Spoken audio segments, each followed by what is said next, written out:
Uma boa noite para quem nos acompanha nesta terça-feira, dia 25 de fevereiro. Eu sou Isabela Melano e a partir de agora você confere os destaques do Poder Judiciário. Supremo Tribunal Federal decide por mais aplicações da Lei Maria da Penha. Eduardo Kovaleski. A Lei Maria da Penha pode ser aplicada a casais homoafetivos do sexo masculino, travestis e mulheres transexuais. A decisão reconheceu a omissão do Congresso Nacional. Conselho Nacional de Justiça reforça normas para viagem de crianças e adolescentes desacompanhados. Superior Tribunal de Justiça define que prisão provisória deve ser considerada para obtenção de benefícios do decreto natalino. Carolina Cassola. A decisão teve como base o artigo 42 do Código Penal. Esses benefícios coletivos são concedidos pelo presidente da República em decreto editado tradicionalmente na época do Natal.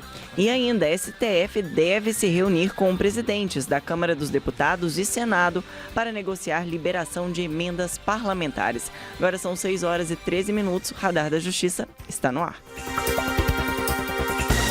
Rádio TJ Minas, Radar da Justiça. STF amplia a proteção da Lei Maria da Penha a casais homoafetivos do sexo masculino, travestis e transexuais. Quem traz as informações é o repórter Eduardo Kovaleski. O Supremo Tribunal Federal decidiu por unanimidade que a Lei Maria da Penha pode ser aplicada a casais homoafetivos do sexo masculino, travestis e mulheres transexuais. A decisão tomada em sessão virtual no dia 21 de fevereiro reconheceu a omissão do Congresso Nacional em criar uma legislação específica para proteger esses grupos. O relator, ministro Alexandre de Moraes, destacou que a Lei Maria da Penha, criada para combater a violência doméstica contra mulheres, deve ser estendida a todos os tipos de entidades familiares. Ele ressaltou que homens em relacionamentos homoafetivos, quando em posição de vulnerabilidade, e pessoas com identidade social feminina, como travestis e transexuais, também precisam dessa proteção.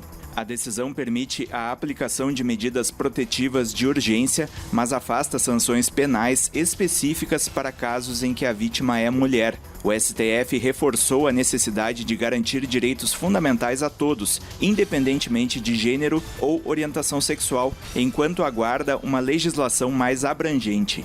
Da agência Rádio Web, Eduardo Kovaleski. E o Conselho Nacional de Justiça encaminhou ofícios a todos os tribunais e conselhos brasileiros, reforçando a importância da adesão ao Pacto Nacional do Poder Judiciário pela Sustentabilidade. A iniciativa, lançada em outubro de 2024, tem como objetivo promover práticas que reduzam o impacto ambiental das atividades judiciais, fortaleçam a responsabilidade social e aprimorem a transparência e a comunicação sobre o tema. O programa está em sintonia com agendas internacionais como o Pacto Global das Organizações das Nações Unidas, o Acordo de Paris e os Objetivos Desenvolvidos de Desenvolvimento Sustentável da Agenda 2030. Ao adotar as ações elencadas pelo Pacto Nacional, os tribunais devem implementar medidas como a promoção de educação ambiental, a concretização do programa Justiça Carbono Zero e a priorização de julgamentos das ações climáticas e ambientais. O pacto também prevê a adoção de compromissos relacionados à representatividade, reserva de vagas para mulheres em situação de vulnerabilidade, transparência por meio de dados abertos e adoção de linguagem simples. A implementação dos compromissos do pacto vai assegurar ao tribunal pontuação adicional para o prêmio CNJ de qualidade. E no STJ, repetitivo define que prisão provisória deve ser considerada para obtenção de benefícios do decreto natalino. Confira agora com a repórter Carolina Cassola. A terceira sessão do Superior Tribunal de Justiça, sob o rito dos recursos repetitivos, estabeleceu a tese de que é possível computar o período de prisão provisória para a concessão de indulto e da comutação, que é a troca por uma pena mais branda. A decisão teve como base o artigo 42 do Código Penal. Esses benefícios coletivos são concedidos pelo presidente da República em decreto editado tradicionalmente na época do Natal. O desembargador convocado, Otávio de Almeida Toledo, relator do tema repetitivo, destacou que as turmas criminais do STJ já haviam consolidado o entendimento de que o período de prisão provisória deve ser considerado na análise dos requisitos estabelecidos para a concessão do indulto e da comutação de penas. Reconhecendo que esse tempo representa efetiva privação de liberdade, o magistrado propôs a confirmação do entendimento. Em seu voto, o desembargador enfatizou que a terceira sessão já reconheceu que a detração penal, que é o abatimento do total da pena a ser cumprida, dá efetividade ao princípio da dignidade da pessoa humana e ao caráter ressocializador das penas, que são fundamentos essenciais da execução penal no Brasil. Da agência Rádio Web, Carolina Cassola. No próximo bloco, o ministro do STF reúne com presidentes do Senado e da Câmara dos Deputados para tratar da liberação de emendas parlamentares. E ainda, CNJ define que viagem de crianças e adolescentes desacompanhados exige autorização em cartório. São 6h19. Voltamos já. Radar da Justiça. Por unanimidade, o Conselho Nacional de Justiça reforçou a obrigação do reconhecimento de firma em cartório nas autorizações de viagem para menores de 16 anos desacompanhados. A decisão visa resguardar a segurança e o bem-estar dos menores de idade, prevenindo situações de risco. A deliberação dos conselheiros ocorreu em análise na qual uma operadora de viagens e turismo, especializada em eventos destinados a crianças e adolescentes, indaga se a assinatura eletrônica via certificado digital ou gov.br poderia substituir o reconhecimento de firma em cartório exigido para as autorizações de viagem.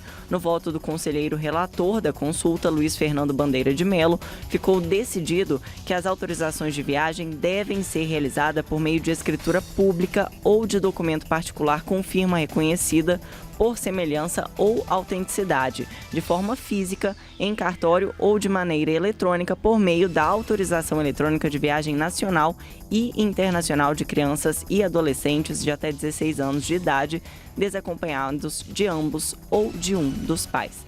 E a Câmara dos Deputados e o Senado aguardam reunião com o STF para dar fim ao impasse das emendas parlamentares. As informações com Yuri Hudson.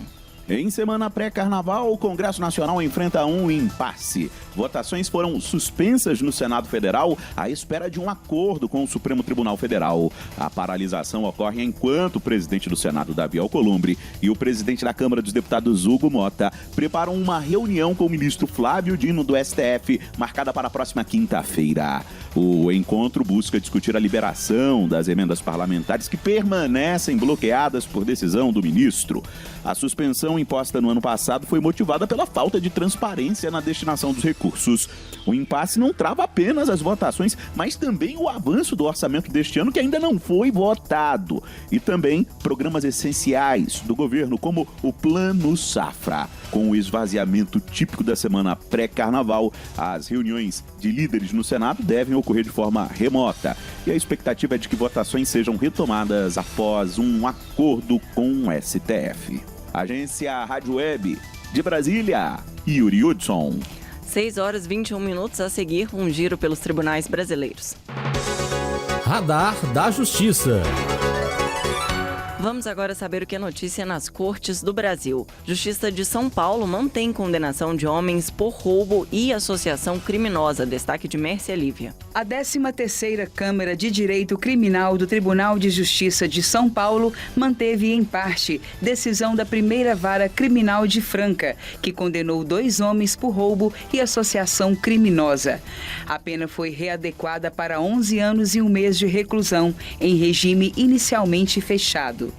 Segundo os autos, os réus, usando arma de fogo e restrição da liberdade das vítimas, extraíram 3 caminhonetes, arma de fogo, joias, roupas, aparelhos eletrônicos e dinheiro.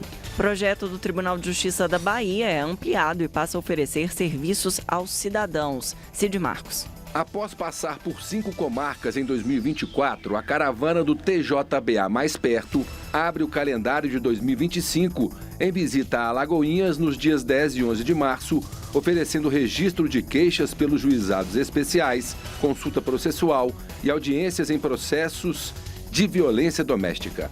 Além disso, ao longo de 11 dias, outro projeto, o TJBA Mais Cidadão, levará serviços jurisdicionais e de cidadania oferecidos pelo tribunal e por órgãos públicos. Tribunal de Goiás inaugura pontos de inclusão digital. Destaque de Cristina Mar. A Justiça de Goiás inaugurou pontos de inclusão digital nos distritos judiciários da comarca de Capinorte, em Nova Iguaçu de Goiás e Alto Horizonte. Ao todo, já são 61 pontos no estado, promovendo a inclusão digital e o acesso à justiça por meio de recursos tecnológicos e assistência adequada, abrangendo diversos segmentos do judiciário. Tribunal de Justiça do Piauí implanta programa de residência jurídica destinado a bacharéis em direito. Sandra Pedrosa. A Justiça do Piauí instituiu o programa de residência jurídica, seguindo as diretrizes estabelecidas pelo Conselho Nacional de Justiça, a fim de desenvolver iniciativas voltadas ao aperfeiçoamento da qualidade, eficiência e da efetividade dos serviços judiciários de primeira instância. A medida tem como objetivo proporcionar o aprimoramento da formação dos profissionais do sistema de justiça. São 6 horas e 25 minutos. O Radar da Justiça de hoje fica por aqui. Você pode rever este programa no canal da TV TJ Minas no YouTube. Uma ótima noite.